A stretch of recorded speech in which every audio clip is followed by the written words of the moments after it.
Welcome back, Calum listeners. This is Methodical Millions, where you can better your future and better yourself. Cal, I'm really excited today. We've got our first YouTuber on. So everyone please welcome your friend Andy and our friend Andy.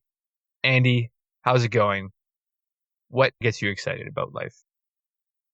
Hey guys, thanks for having me. A lot of things get me excited about life.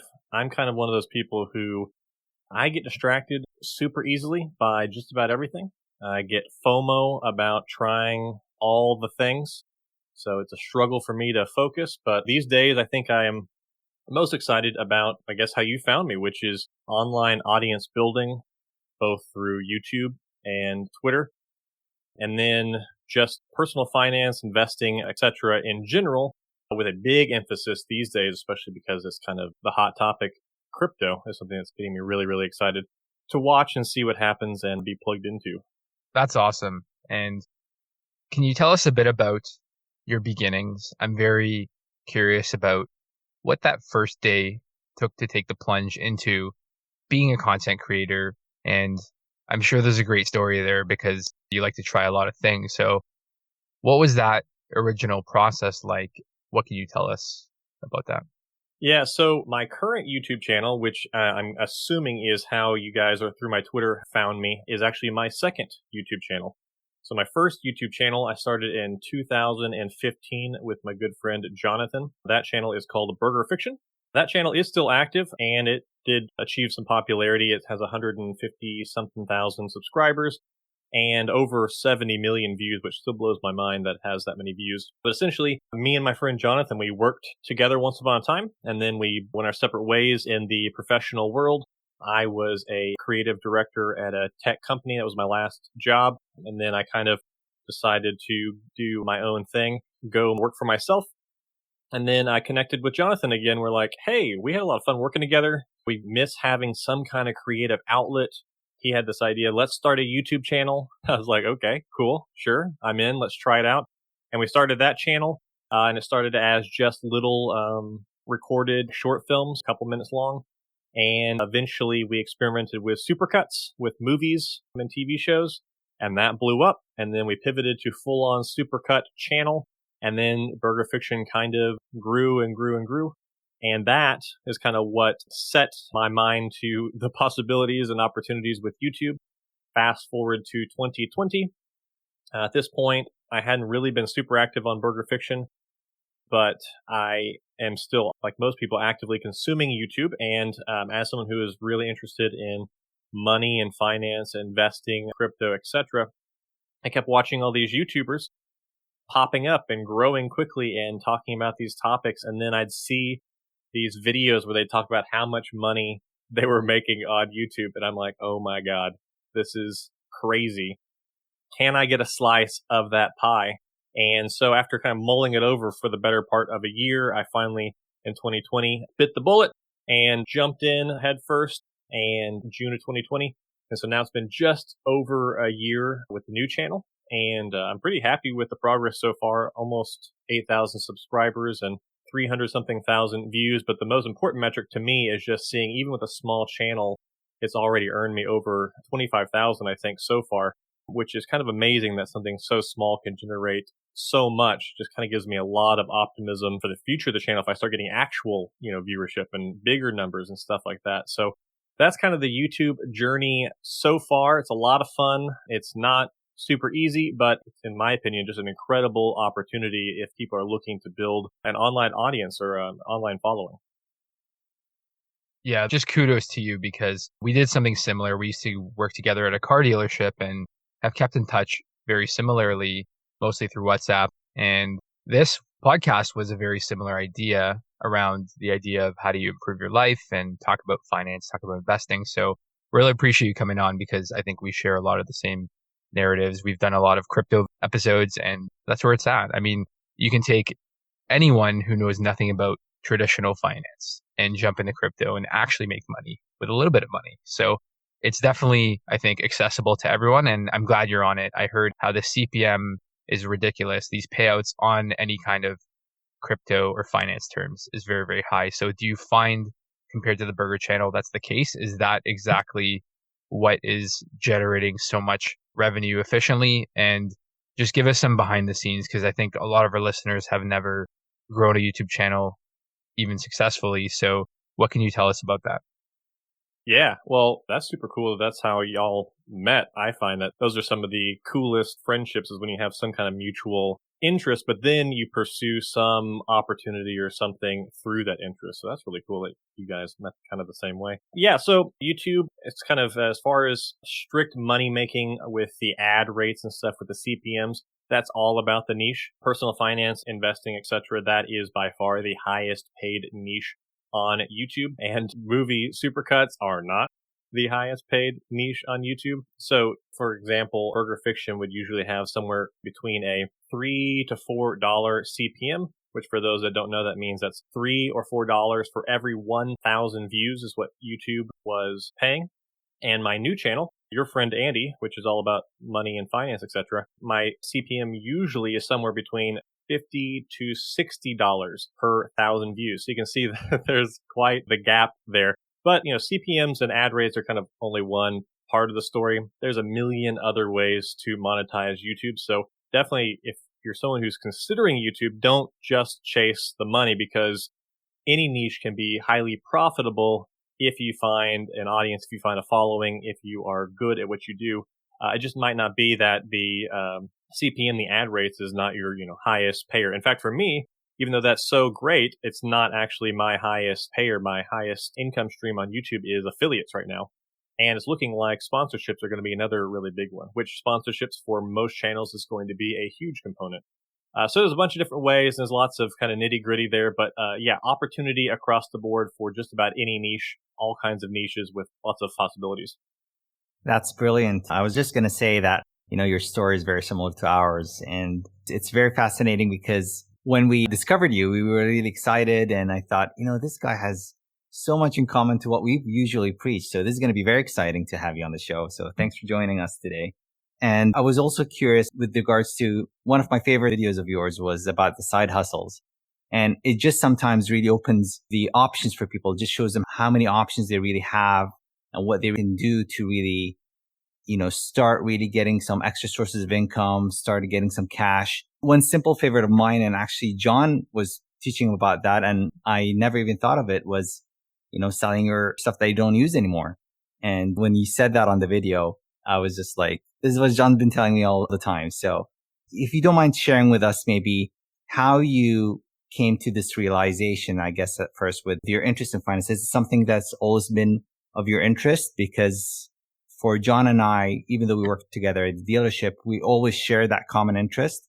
Even once we went our separate ways in terms of careers, we stayed in touch because of those interests. So maybe you can enlighten us a bit about how you got into this kind of level of knowledge and outlook on things. Yeah. So taking a step back on the side hustle thing. Yeah. I've always been into various side hustles and stuff. And I love the whole idea of just sell your stuff. People constantly buy stuff that they don't need to impress people they don't like. That quote's been used to death, but it's true. And we have closets full of stuff, garages full of stuff, and people will go online and complain that they don't have money or whatever. But if they just emptied out their closet and sold all that stuff on eBay or Facebook Marketplace or their garage or whatever, they would suddenly find, oh, I have an influx of money. So that's just like one of those things that is my favorite go-to because it's so accessible for just about everybody and it can be highly lucrative. But with the money thing, interest in personal finance, so it's not a lifelong interest. I mean, rewind just 10 years ago, and me and my wife's money situation was pretty dire. We had huge amounts of debt, hardly any money in the accounts, virtually no investments. So we kind of made an assessment of our lives and said, what are we doing wrong here? And this is in my late 20s. I'm 36 now. So kind of reassessing our financial lives, and then started reading some books and watching lots of YouTube videos, the usual stuff. And that kind of awakened in me this desire to have a healthy financial situation. And out of that, just the way my brain works, it was exciting. These numbers make sense. I can do some math. I can figure this out, and I can look for opportunity and ways to get ahead. And that whole thing was just so exciting and so interesting. And then once I actually started seeing progress, once we actually started chipping away and getting rid of the debt, buying a house, investing, starting with crypto, etc., everything just kind of started falling into place. And then once you start getting some returns on your investments, once you start seeing those numbers get bigger, you get like fully addicted. It's just this, this hit of just, I'm doing something substantial with my money, whereas before I was just wasting it. So it's hard to kind of turn back once you dip your toes in investing in money pool, I think.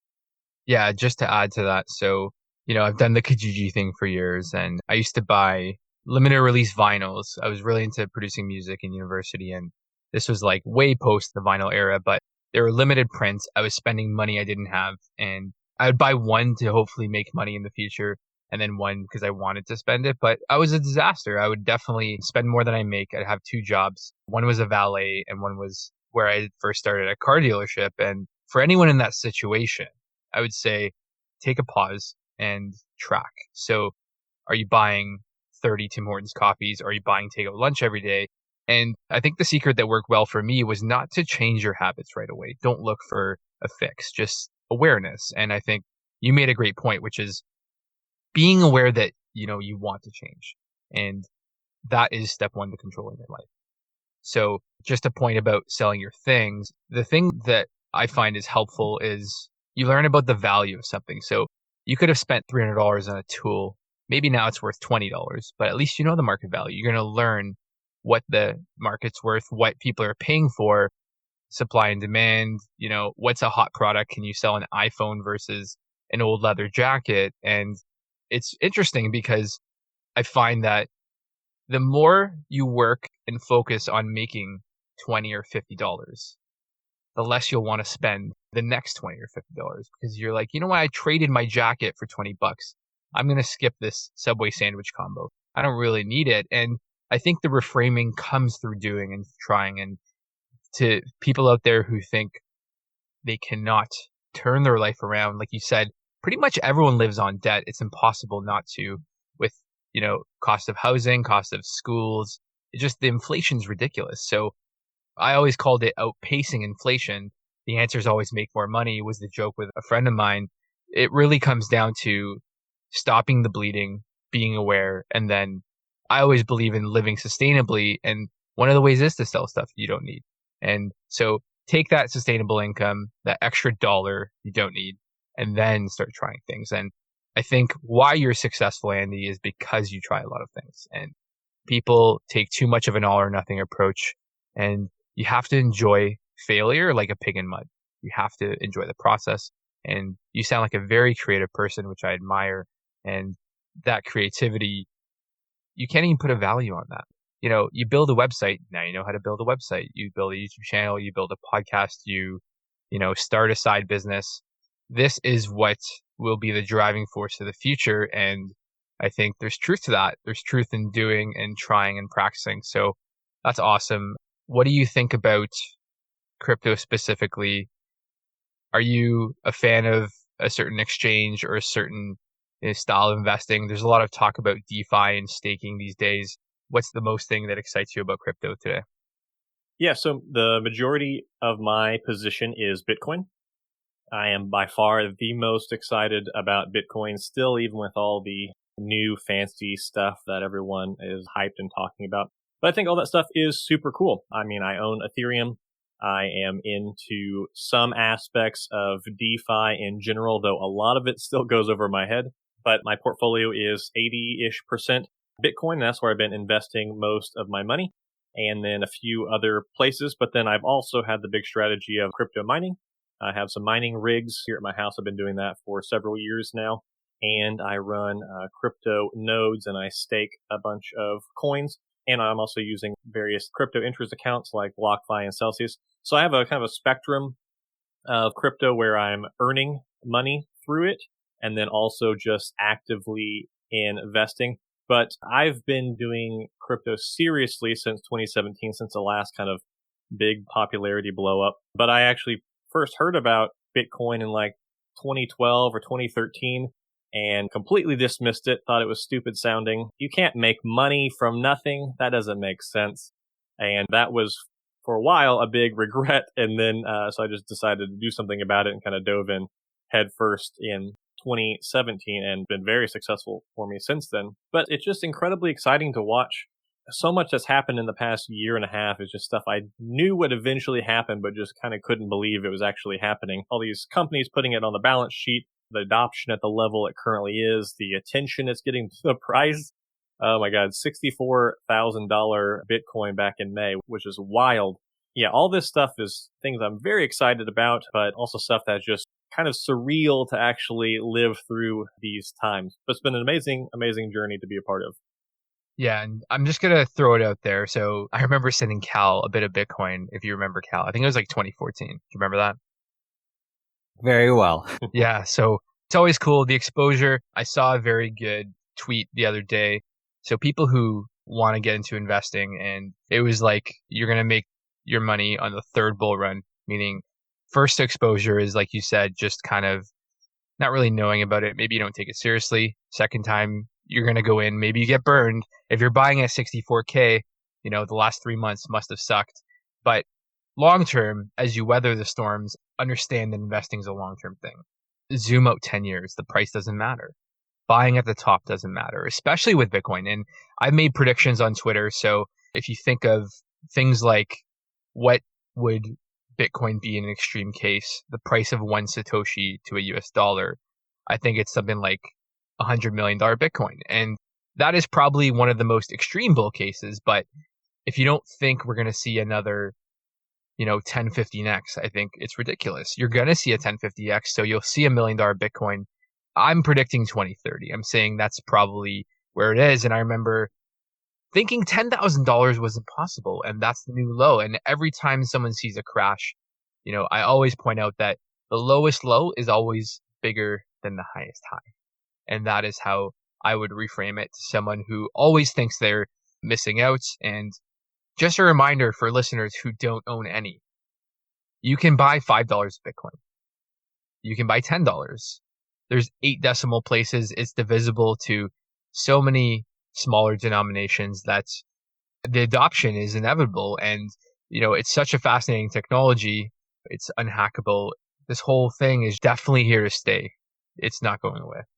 When I say things on Twitter about when we saw from May and then the following 2 months draw down 50% down to $29,000, $30,000 range, people would ask or reply on Twitter and say, is it too late? Have we missed it? Is the bull run over? I'm like, this is such a high probability of a 10x from here, even within the next year or two, and still get, people who are like, that's stupid. This is irresponsible, whatever. And that's the place where I like to operate. I've found when people are saying I'm crazy or it's a dumb mindset or it's a dumb decision, it's proven very effective and lucrative for me so far. So I definitely lean into that. But I also really believe it. I mean, I think you're absolutely right. Now, do I think $100 million Bitcoin in my lifetime? Maybe. I think 1 million to 10 million is within my lifetime. Absolutely. I think the next few years, especially, are going to be very interesting to see exactly what happens, because I think we're at some of those kind of inflection points with Bitcoin, but also crypto in general. So I don't know. It's a blast to watch and kind of experience with everybody else.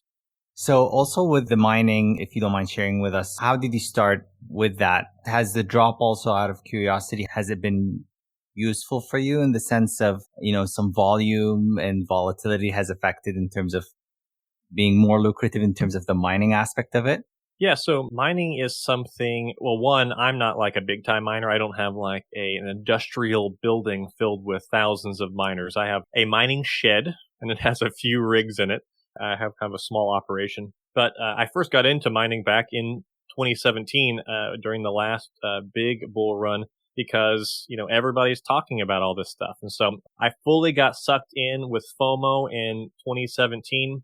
Dove in headfirst, made lots of stupid decisions, and bought lots of mining hardware at all-time highs, and then just watched and learned some valuable lessons as the prices of not only all of the cryptocurrencies, but the hardware I had purchased just started sinking in price. But taught me a bunch of extremely valuable lessons, and instead of going, oops, this was a mistake, I need to dial this back, I need to sell this stuff, I need to get out of this, I instead leaned into it.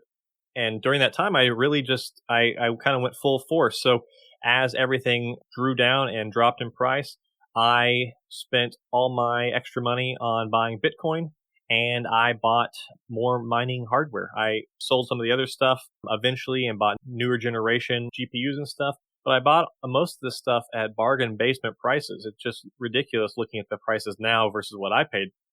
So during that time, I just leaned into it. And as it's been slowly but steadily kind of going up and then rapidly going up this year, everything has paid itself off multiple times. So now I just run this stuff with the cost of electricity and essentially get free coins out of it. But I don't do a whole lot. I right now mine Ethereum with my GPU rigs, and I have an ASIC that is mining a coin called Pirate Chain, and I have some programmable FPGA miners that I kind of switch between a few different coins.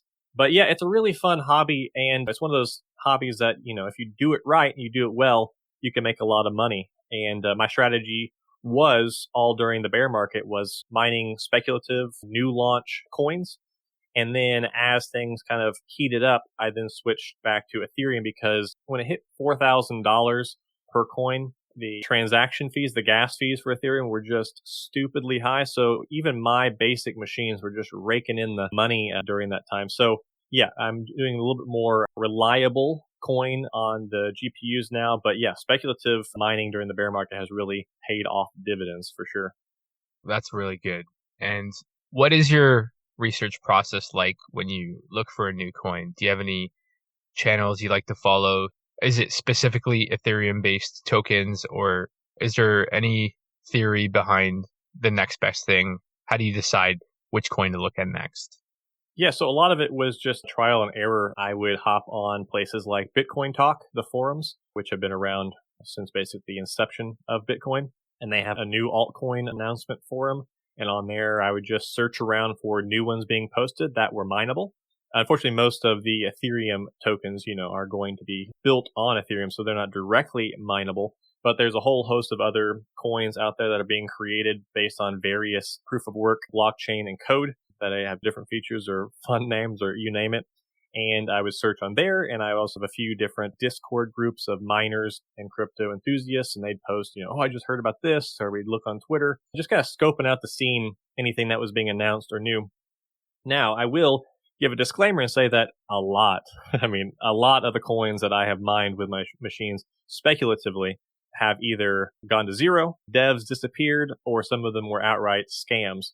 But that's kind of the price you pay when you kind of are trying to be first on getting access to something. And all my winners have more than made up for all of those losers. But yeah, it's one of those things where it's just the more research you do, the deeper you get plugged into the community and the scene, the more you know how to look for the stuff and what your own personal metrics are for, what you think is a solid project to start mining, which I will again say that a lot of mine have been sketchy at best, going for the high risk, high reward kind of a thing. But yeah, it's more art than science, and it is a lot of fun though.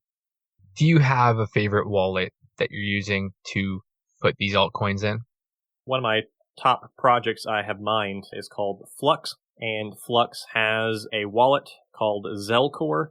And it's a multi-coin wallet. It looks awesome. I can't recommend it enough. It holds hundreds of various coins. They have just incredibly slick looking wallet. But I know that other things like Exodus, I've used those. But yeah, Zelcore is my go-to for a bunch of coins. But obviously a lot of the projects, when they're so early, they're not supported by a multi-coin wallet. So I just use the native wallet that they develop. People who are against crypto say that, you can lose all their money. You have those scam coins that come every now and then. But my argument to them is you have that everywhere, including the stock market.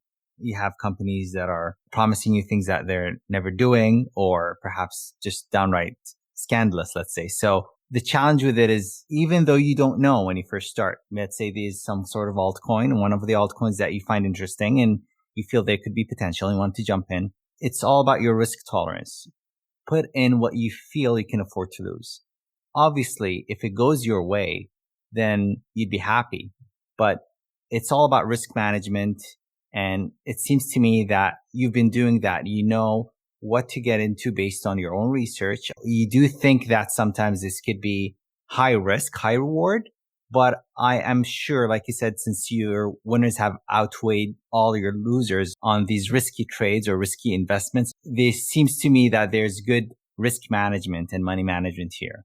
And that's a very good example for our listeners to know that you kind of never go all in on one thing. That's more of a gamble than anything. So thanks for sharing that. Yeah, for sure. And I will say on that, that's a spectrum as well that, changes over time with any investment. It's like the more time you have in the market with that investment, the more time you have understanding that investment, your risk assessment changes. So Bitcoin for me is something that's very non-risky in my opinion. So Bitcoin, again, is about 80% of my crypto portfolio, and my crypto portfolio is about 35 to 40% of my overall net worth. So my crypto investment, my crypto position is considerably bigger percentage wise than many other people are comfortable with. But I have high conviction, higher understanding than people who are obviously newer to the space, stuff like that. So that's all factors that play into this when it comes to comfort levels. But I will also say when it comes to the very speculative stuff, the high risk, high reward stuff, this is not stuff that I'm necessarily throwing money at. This is stuff I'm throwing compute power at. My mining rigs are paid off. I don't pay anything other than electricity to run them. They just make me money. So it's very low risk in the big scheme of things for me to find this hot new project, throw my mining resources at it, and see where that goes. I'm just out whatever the electricity cost is, which, is between $5 to $10 per day or something like that. It's very minimal on the spectrum. So yeah, it's kind of just like what you said. It's all about managing that risk. If you have $10,000 to your name and that's it, is it wise to put all $10,000 into some new exciting coin? Well, it might turn you into a millionaire, but the chances are much higher that it's going to erase your last $10,000 and you're going to have to start from scratch. So crypto, it's just like any other place. There's going to be lots of opportunity to lose your money, but there's also so much upside if you can play it in a smarter, safer way for sure. Yeah, and I'll just chime in and say it is a long-term game because I actually had thrown $500 in Doge 3 months after it was created because I had thought Bitcoin was over, and I was at least trying to diversify in that case and chase one of the winners. And, I would call it a success today. And the secret to investing is no matter what the price is today, if you have long-term conviction, over 10, 20 years, the price you bought at is so different that whether you make a 20x or a 40x to you might not matter. And to the person buying at the top, they're actually the ones putting all the risk in now because you bought early enough. So I think if I were to recommend someone to get into the space today, I would say, just like you said, so try different things. If you've got 10 grand, buy in $500 increments and then learn about each of them. And you only need a 20x on one to make your money back. Even if the rest go to zero, you're in good shape. So, I've said this before, which is the value you get just in educating yourself will be immensely high. That's a cheap education. And the secret is you're hyper learning. So by going on these forums, by trying things, I love how you said that you doubled down because you weren't after the quick money. You were after what else can I learn about? What else can I try? And that's where the real growth comes. That's where the compounding comes. You go from one machine to 5 and then you can throw more compute power. That's really brilliant. Having followed the space for a while, I totally forgot that the miners are the ones who win with high gas fees. I totally forgot there was a winner in that. And it's amazing how just putting that into perspective makes a difference. So, John, did you keep your Doge until this year? Yeah, absolutely. I only kept it because I lost my password. So I was all over Reddit trying to figure out how to crack this. I saw some guy who you can send your wallet to, and it peaked at about $250,000 Canadian, let's say in May. So look at that return. That's like a 500x on a $500 investment. So to people who say it can't be done, it absolutely can be done. And the secret is even buying $1,000 of Bitcoin at 500 US dollar value, you're going to make 100 grand. So, I did Tesla in 2013, some of the big names just because I'm in the car business. I like tech. Tesla was a no-brainer. I listened to every earnings call, hyper excited about how companies are grown, and I'm a huge Elon fan. So these are just small examples where eventually when your investments outperform your life, I call it jumping orders of magnitude. So you're making $100,000 per investment. Eventually being a millionaire is inevitable. Most people don't make that in a year. So you've got 5, 6 good investments. You decide your own future. You decide what success looks like. And again, I just want to really drive the point home that people are so worried about today's risk. They don't see the future. Like invest 10 years ago, everyone thinks in hindsight, oh, I should have done that. But why are you so blind into who you should invest in today? If you don't kind of coach that mentality of what does future opportunity look like, then you'll never become wealthy. You'll always wonder why life sucks. So the quick story with the wallet, it hit about, I think, 7 cents Canadian. In the previous bull run, it was, I think, 3 cents. I didn't really pay attention. I'm like, there's a little bit of money there, not too exciting. And when it dipped back down, I forgot about it. It was on I had the original Dogecoin Core client. It reminds me of BitTorrent. I remember actually PayPaling money to people on Reddit. There was a marketplace where you can swap and people had their own credibility. Like, hey, this person's cool. They won't scam you. And I originally wanted to get to, I think, 1 million, but I ended up getting 300,000 coins in that range. And so it's 2021. Everyone's talking about it. And all of a sudden, I'm like, well, this is actually worth digging up. And I go on to this really good thread. Some guy starts to explain how to recover your password. And he goes through, the wallet extension, how to search through computer files. And he was going through passwords and like how to come up with passwords. And I know it was the password I chose. So he was breaking down how, the likelihood of combinations are a lot smaller once you know it's something that's personal to you. So it happened to be a mix of one of my university passwords, but I added an extra digit for security, thinking I was going to get hacked one day, use an email password. You don't want to use the same one. So I had such a huge smile on my face when I actually cracked it, and I ended up giving him 10%. So I wired him, I think at the time it was like 20,000 US dollars in coins, just as a big thanks for that. Because I find as you grow, it's not about just keeping all the money yourself. You want to share the upside and you want to get excited about life. So that's kind of the story in a nutshell. And yeah, I still hold some. That's amazing, man. So you did $500 and turned it into 250,000. Did I hear that right? Yeah, exactly. And that is essentially the math. And Doge was always a joke. I remember it was getting Super Bowl press. The first big hype was when they sponsored NASCAR. I remember that. The NASCAR sponsorship was huge. Elon is, of course, there's a love-hate thing. I think a lot of people hate Elon, but I'm a huge fan, and I think supports in any crypto space is useful. And so my price target for Doge, I did the math. If you extrapolate Bitcoin's price and Doge by extension gets carried, I think I'll have to post it in the show notes, but I came up with like a $10 Doge as a confident bull case. And, once that's hit, I follow a lot of startup podcasts and a lot of things like investors and VCs who talk about, getting acquired and then selling their shares when the company goes public. They all say, don't sell everything. Don't sell too early. You don't know what the top is. You don't know what the next 10, 20 years looks like. And when you make $1 million, if you 10x that, you're going to be okay. You don't have to sell your whole position. And I think the secret to that is exactly what you preach, Andy, which is do many things at once, try many things. And by the sounds of it, you're okay with your YouTube growth. You're okay with crypto. And that in itself is the way to de-risk your life. Because if you're only going all in on Bitcoin and it crashes and that was your rent check or you mortgage your home, you're in trouble. You're going to sell at the wrong time. But if you're actually have 5 streams of income, do you care about the price of Bitcoin? You don't. Your conviction stays high. Yeah, for sure. That's awesome. Well, thanks for sharing that. That's a super cool story. That's the type of stuff I just love hearing in crypto. And hey, that's, the real secret here for, all investing is just forget your password. That's the answer.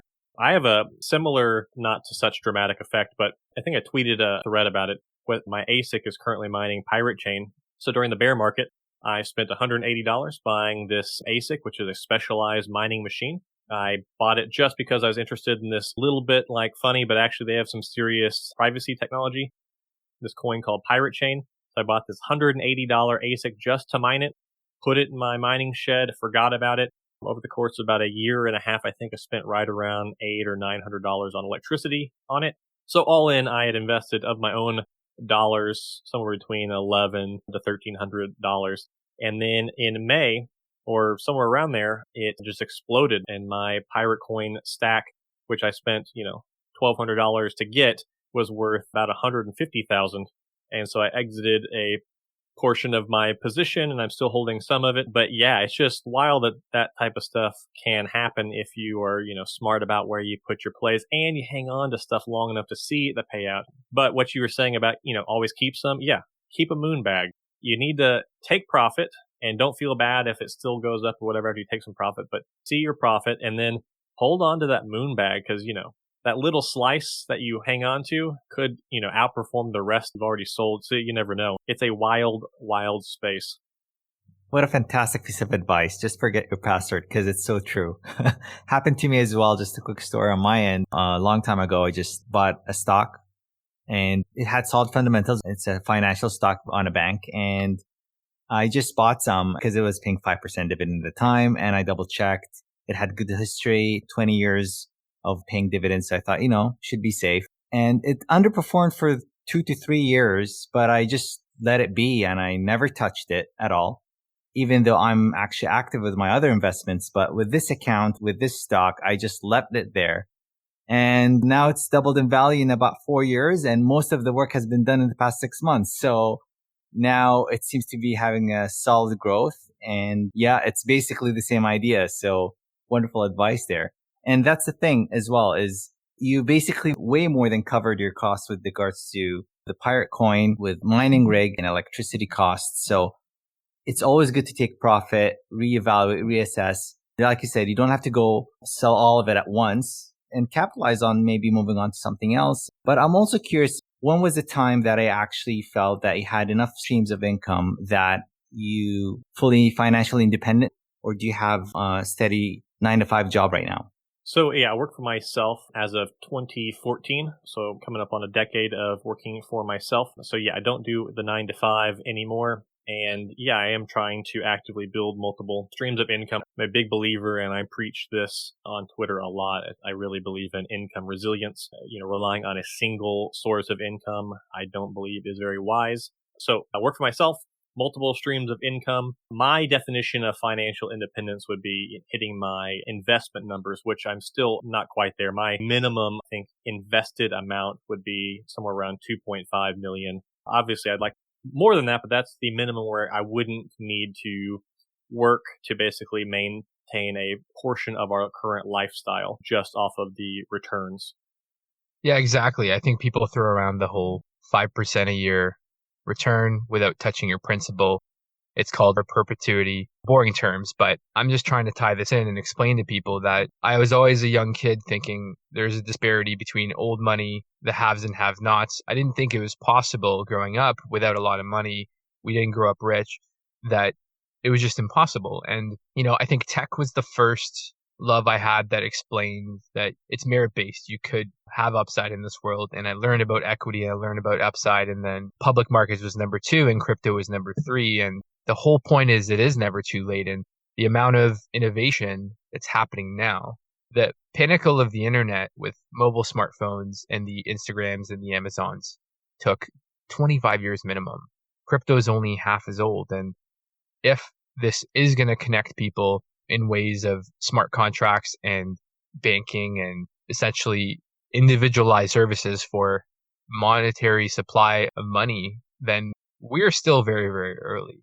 I just want everyone to put on their optimism cap. And I always say, be curious about the world. You have to take a discovering approach to this. And Andy, you're the shining example, because look how far you've come. And with compounding, your success is inevitable. You work for yourself.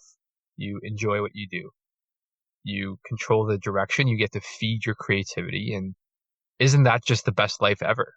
Yeah, 100%. And just to jump on that idea too, I am the definition of a late starter. I basically started my 30s with financial ruin, and I've gone from in debt, below zero net worth, to millionaire in basically about 8 years. So that's one of the things I talk about. I'm definitely at 36. I'm still behind many people who are killing it out there. but I feel like I've made up for a lot of ground, and I'm very grateful that I've been able to do that. I agree with basically everything you were saying, and kind of a idea that I like to live my life by a little bit is it's never too late as long as you start. So I don't care what age you are, if you actually just like get started, you're still going to be better off than you were before. Now, will you be as far ahead as if you had started a lot earlier? No, obviously not. Well, maybe if you do the right things or get a little bit lucky, but it's still better than where you would be if you hadn't started that stuff. And so that's something I definitely try to communicate a lot. And that's definitely something I have lived my life by in the past decade, and something I have definitely been proof of and I'm very proud of. What would you say to someone who has been burned by investing or due to timing or maybe investing too much and then stopping? Do you have any words of encouragement for people like that? You've come a long way. And even with things like cracking the code on a YouTube channel and growing that, how do you navigate the tough times? Yeah, so if there's anybody who has been burned by investing, and with crypto, it's very easy to get burned.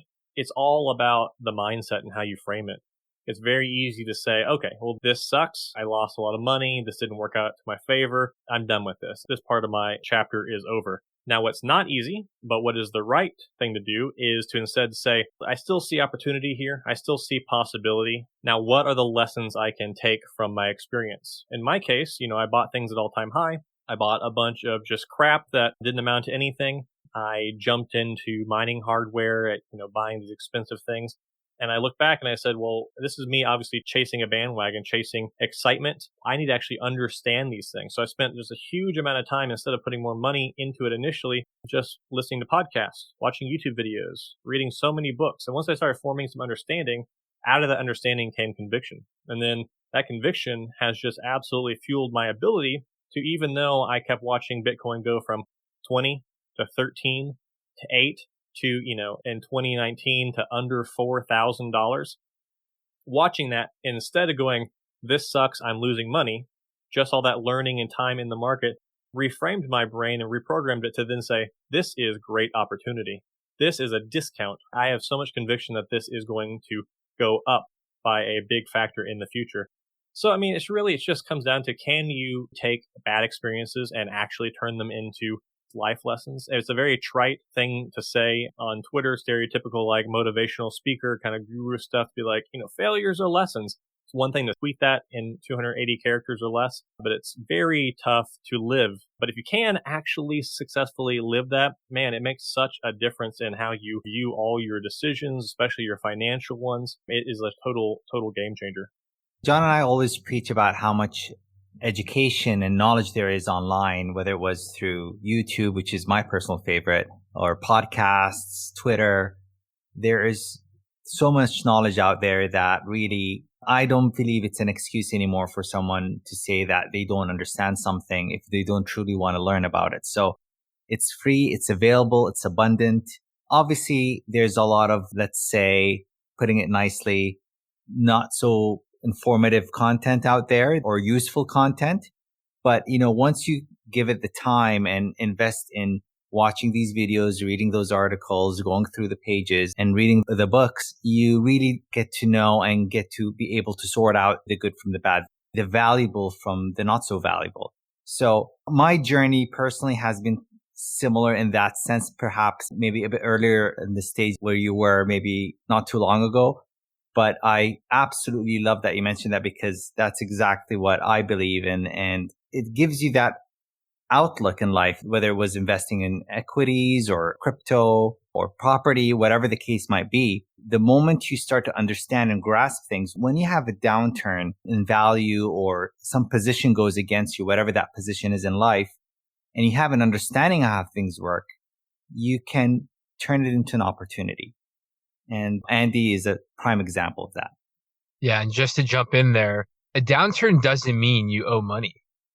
So if you're really investing with the incremental dollars that you make, let's call it from your side hustle project, set money aside for going crazy and learning, you're never going to lose over the long term. And even professional VCs look for 1 or 2 home runs out of 20 investments, and they're investing tens or hundreds of millions of dollars. So this is just how the world works. You can't really predict what success looks like 100% of the time, but as long as you're batting a 10, 20%, you're going to be fine. You're going to grow. And that growth is how you reclaim your own time, how you can start to choose what you do with your life. And I promise you, passion will come from that. You'll become excited.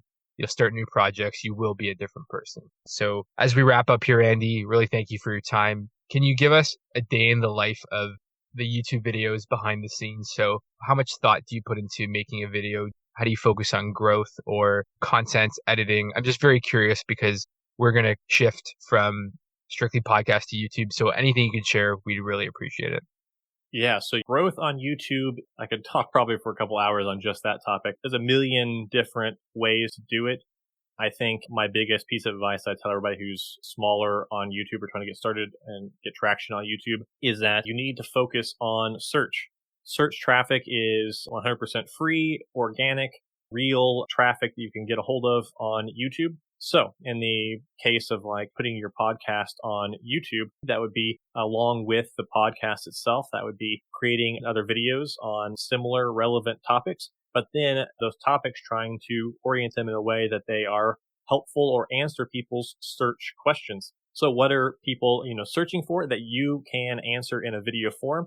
That also ties into everything else in your message. And there's lots of tools and stuff you can use to kind of find the best results. But that's one of the first places I went when I was launching my new channel, was just being useful to people, being helpful. And then after you gather enough people who you've been helpful to and you get a bit of a following on YouTube, then you can start to do broader topics or topics that have a chance of getting more viral exposure, stuff like that, when people start actually caring, I guess, more what you have to say. Because, as with anywhere online, the harsh truth is no one cares what you think or say. They just want to know what you can do for them. So the more you can help somebody out as you are building, you'll be set up later with the audience and stuff. And so, yeah, every week I try to put out something that is helpful and answers those search results and to continue with that strategy. And now I've started slowly focusing where I'm doing that as well as putting out something that's a bit broader topic, more like the type of stuff I tweet about, which is, these are all my side income sources. This is how I went from zero to millionaire in this amount of years, these bigger ideas and stuff like that. But yeah, YouTube is huge. It's like any platform. It's got a million different ways you can grow on it, a million different things to learn about, all this nuance and little details you have to dive into. But it's fascinating and it's a huge potential for growth and money making, all with just incredible organic possibility because it is the second biggest search engine on the planet. And that is a pretty exciting place to be. That's awesome. And tell us a bit about the affiliate side. Do you almost like a retweet? Do you find popular content and add it on your page? So are you marketing for someone like Robinhood or some of the other big wallets out there? And how do those sponsorships work as well? Yeah, so if my affiliate strategy goes hand in hand with my search strategy. So when I'm thinking about a topic for my quote unquote search video, I look for what are some things I can talk on that have results that maybe are underrepresented. So if I go looking for a specific bank review, for example, because I've done quite a few banks, I will look at the results for the said bank. And if there aren't very many great results, if there's some just low quality ones or just not very good ones or just not many at all that are actual reviews, well, then I go, okay, this is a candidate. Now let me go to their actual website. Do they have a referral or affiliate program? If they do, well, can I sign up and be a member of that? If they don't, do other affiliate network sites like Impact Radius or Commission Junction, stuff like that, do they offer one for that bank or service? And then if I check that box off too, if one, the results look like I can compete in the results, meaning the actual words I speak, the content of the video is valuable enough to compete, and or the production quality, my actual look and feel of my videos is better or at least competitive with the other results. If I can compete in those results, that's one check. Then if there is an applicable affiliate program for that thing, that's the second check. And then that means I am good to make that video. I try to mainly focus on content that I can make money with the ads as well as the affiliate to make it worth the time invested. And then the sponsorship stuff is really new to me with this channel. I used to do it a lot with Burger Fiction, but on this channel so far, I've only been taking sponsors that have been reaching out to me. I haven't been reaching out to anybody on my own, and I'm only taking stuff that obviously is not like a scam or seems legit or something I actually think is kind of cool, because I just get tons and tons of emails from a lot of those crypto stuff. I'm like, I have no idea what this is. This seems very shady to me, so I'm not going to mess with this. But I'm just slowly introducing that to my channel, getting people used to the idea of like, hey, I'm Andy and this is a sponsored video. But I'm going to try to be as neutral as I can about my opinions on this. And then I think as I kind of figure that out for this new channel, I will maybe start being more proactive in reaching out and stuff like that. But yeah, that's kind of the strategy and how I view a lot of that stuff. Really, really cool stuff. Thanks for sharing. Twitter, do you monetize anything there and or any other social media platform? On Twitter, I just occasionally post one or two affiliate links to a couple of courses or products that I also do affiliates for on YouTube. But really, my Twitter, for as fast as it's grown in the past year and for the following that is actually bigger than my YouTube following, I have done very little to monetize it. I will say it was a great test case. Just last week, I announced my YouTube course that's actually happening in a week. It's a live course where people actually watch me live go through it and then have Q&A time. So having the Twitter was a great asset there, and launching that really helped get people to sign up and stuff. So I saw the value there. But no, that's something I need to work on, is monetizing the Twitter a bit better. I've just kind of viewed it as something I need to grow first, and then I can kind of worry about the making money with it later, which is kind of my attitude across most of these things I'm doing. But beyond that, that's it. Like, I have an Instagram, but I never post anything there. I have a TikTok, but I've only posted like 3. I'm not active there. I really kind of just go full force, dive in head first on something for a while. And then once I feel like I have somewhat of a foundation, then and only then do I move on to the next thing. So it was YouTube first. Now it's been Twitter. Who knows what the next thing is? I haven't quite picked that one out yet. Andy, that's amazing. Really appreciate your time. You've covered a wealth of information. Everyone go follow Your Friend Andy on Twitter and YouTube, and we'll be following along as well.